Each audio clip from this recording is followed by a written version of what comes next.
There are currently 39 trainable land myth units in Age of Mythology Retold, but which one of those has the best upgrade? Before we get into it, we need to talk about these poor guys. 30% of the cast have no unique upgrades at all. It's not to say that they're bad myth units, but they just don't have the luxury of more stats or better abilities. In fact, all these units are pretty strong. Spammable dryads, fast scorpion men, and these spinny guys. They might even benefit from not needing an upgrade at all, as instead you can spend those extra resources that you've saved from not buying a tech to just train another battle for. There are also upgrades that affect other units as well as myth units, like Spirited Charge and Thundering Hooves. These are mainly for cavalry units and give myth units a very small benefit for how expensive they are. Also, similar upgrades like Monstrous Rage from Hera or Thera's Rune from Bragi give myth units extra stats. I won't be counting these in the rankings because they benefit more than just Hera's and Bragi's myth units. For the remaining 27 myth units with upgrades, how are we going to rank them? I've split all myth unit upgrades into categories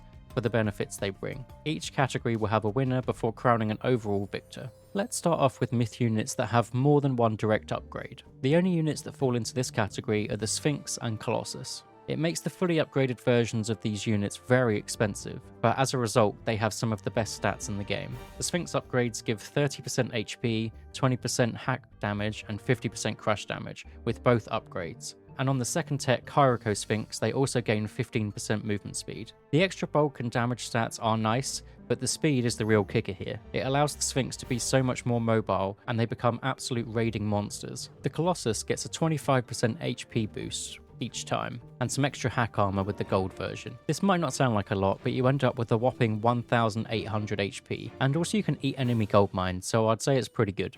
If we're crowning an overall winner for best upgrade, I don't think you can count these, as the single upgrades on their own aren't even close to the power of the combination. These aren't the only units with HP bonuses on the table. 13 upgrades give extra health. The joint highest is 40% HP with the Feet of the Jackal for Anubites and Granite Blood, affecting Fire Giants and Frost Giants by 40%, and 20% extra health for Mountain and Rock Giants. This of course helps the Giants out more than the Anubites, from the base health pool being vastly more.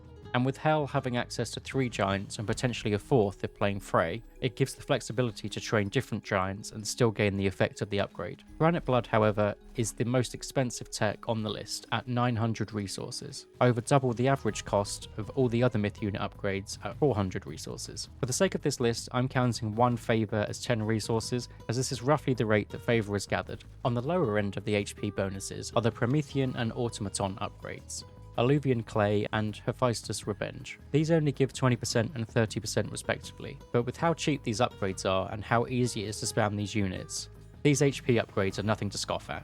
These two upgrades are actually the cheapest myth unit upgrades in the game, at 240 resources for the Prometheans and 200 for Automatons. Always worthwhile picking up if you're training them. If we're crowning a winner for the HP category though, it's going to have to be Granite Blood for those Fire Giants. Going back to the Automaton upgrade, it also gives them 0.5 regen per second.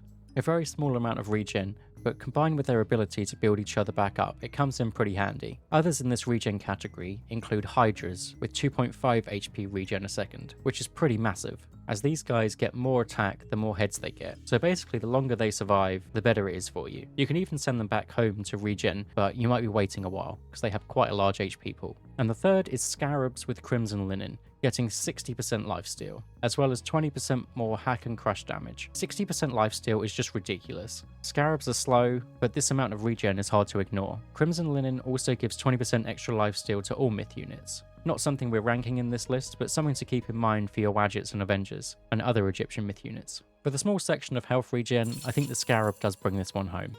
One of the most impactful stats in the game is movement speed. More speed allows units to raid easier and more likely to escape danger. There are only 3 upgrades that increase movement speed of myth units. This is Hyroko Sphinx, as mentioned earlier, giving the Sphinx 15% more movement speed, Labyrinth of Minos at 20%, and Jotuns at 25%. The Minotaurs with 20% more speed and the additional 30% HP are just plain scary. They're not too expensive and can be spammed with relative ease as Zeus, or even gain more HP if you're playing as Hades. But the clear winner here for me is the Mountain Giants with the Jotuns upgrade.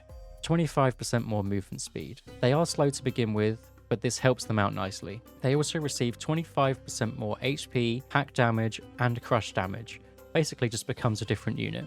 Without anything else, this is already an upgrade with huge potential. But as well as this, they gain a new ability to be able to punch units. The giants can just kick units out the way. The Jotuns easily take the movement speed crown. But Jotuns aren't the only units that gain abilities after upgrades. Lampades with the Asper Blood tech can transform human units into chickens. I think these units might be slept on a little bit at the moment, especially because the upgrade is super cheap at 295 resources, especially for a Mythic Age upgrade. But the upgrade doesn't give any additional stats, so maybe that's fine. Another new ability comes from the Freya God Pack. Researching Granite Moor for rock giants will let them eat buildings to regain health, as well as gaining 20% hack and crush damage. The rock giants might even rival the regen units from earlier with how they eat buildings.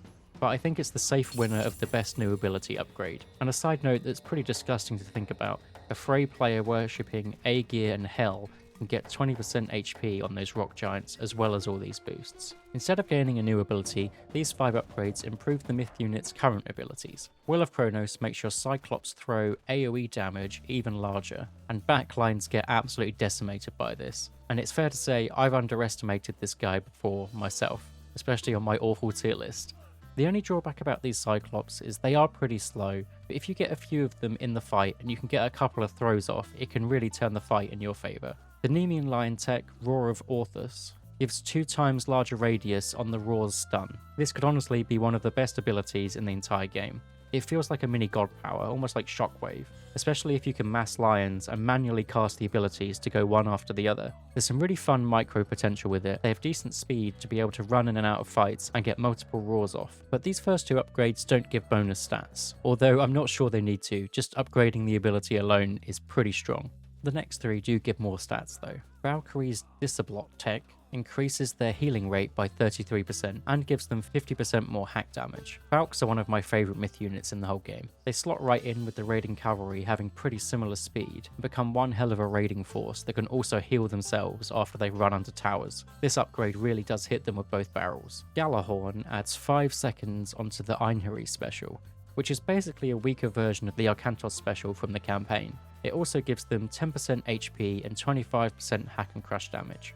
The last one for this section is Mummies. Their special ability is dealing AoE damage, dealing a dot or damage over time, but if an enemy dies while still affected by the ability, it spawns a minion, the same minion that you'll see from the God Power Ancestors, and it has a lifespan of 60 seconds. It sounds pretty good already, but the upgrade Atef Crown gives the mummy a 20% HP boost, 40% more pierce damage, and also increases the minion's lifespan to 2 minutes. They can tank for absolute days, and can turn fights heavily if you have a few. Massing mummies is one of my favourite strats recently, and I don't see enough of it. The winner of the best ability category has to be between the mummy and the Nemean Lion, but I have to give it to Atef Crown Mummy Visors, because it also gets stats, but the Nemean Lion has to be a close second.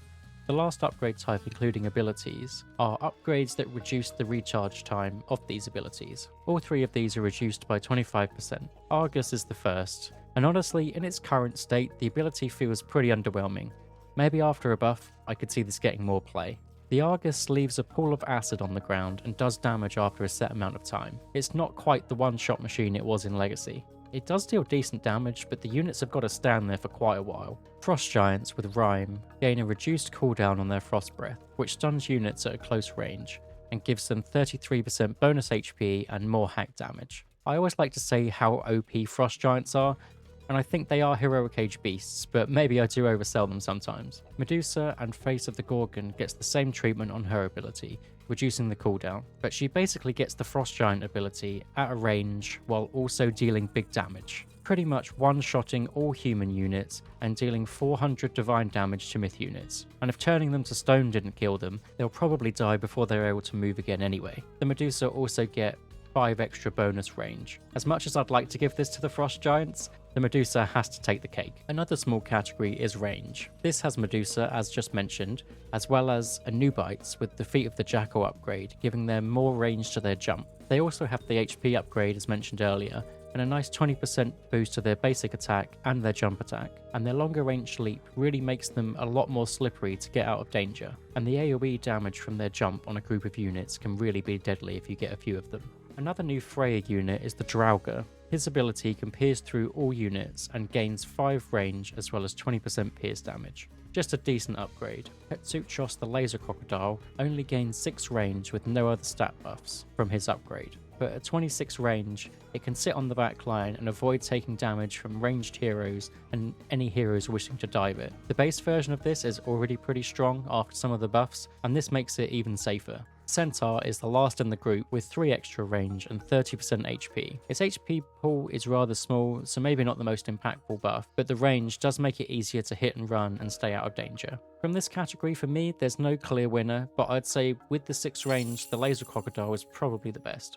The final myth unit category is damage, just raw damage. 15 techs give bonus damage in some way, but we'll be covering the 4 remaining units that we haven't touched on yet. The first is plain and simple. The biggest damage modifier, Titanomachi, for the Centanimus. This gives 50% extra hack damage and 50% extra crush damage, the highest damage bonus in the game, if you're not counting the Hydra heads of course. They can punch down buildings extremely quickly, although they are rather slow, but if anything does get onto them, their ability can just hit unwanted threats out the way. Satyrs with Gemini gain 50% bonus damage and more AoE on their special ability. With Satyrs being so cheap and only 2 population, there's a strong chance of massing these guys up really quickly. They become even more potent with Chronos, as you can get a second Satyr on aging up to the heroic age. For the Cave Troll, it deals 100% extra damage on its Stone's Throw ability, and increases the area by 1.5 times. This is another underrated myth unit in my opinion. A great ranged myth unit you can add to the Norse arsenal. It can deal with any enemy myth unit threats pretty nicely. Finally, the Chimera gains 40% more damage on their incredibly strong fire ability. One of the most prolific late game raiding units, a couple of special attacks on a gold mine spells lights out for all of the villagers on it. With decent speed and tanky stats, these can be really scary even before the upgrade. I think Flames of Typhoon for the Chimera takes the last category, but there are some great upgrades in here though. And that's it for all the categories. Let's take a look at all the winners and crown an overall best upgrade. Even though it's the most expensive upgrade, I think it's hard to argue against it. Granite Blood has to be the best. It gives the largest HP bonus to the tankiest myth units in the game, and it affects more than one. If you have any ideas for similar things like this, put them in the comments below as I'd love to do more, and I'll see you in the next one.